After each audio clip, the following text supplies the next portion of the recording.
morning, everyone. Today we are going to learn about yourself. 我哋今日會嚟學下關於你自己嘅。First one, you may tell others your name. For example, my name is Carmen. 你可以同人介紹下你自己個名喎，例如我叫做嘉文。And also, you may show your photos to others. Apart from telling your names, you may tell others about your family.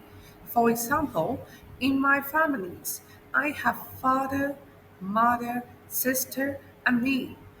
除咗講個名之外，你仲可以同人哋講你嘅屋企成員，例如我有爸爸、媽媽、家姐同埋我。Also, you may tell others your birthday. My birthday is in April. 麥老師嘅生日咧就係4月嘅，咁你就可以同人講 My birthday is in April 喺4月份。生日就當然係同歲數有關啦。So you may tell others I am 7 years old。例如大部分嘅初小同學咧，小一同學都應該係6歲、7歲或者8歲都有嘅。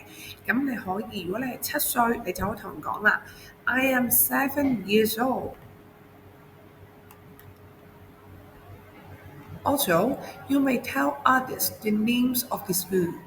而家咧，大家都喺陳南昌學校讀書喎，你就可以話俾人聽 I am studying in CNCMS。我而家喺陳南昌度讀緊書啊。跟住最後啦，你當然唔少得話俾人聽你中意食啲乜或者飲啲乜嘢啦。麥老師就最中意食朱古力，最中意飲咖啡噶啦。咁就可以同人哋講咯喎 My favorite food is chocolate and my favorite drink is coffee。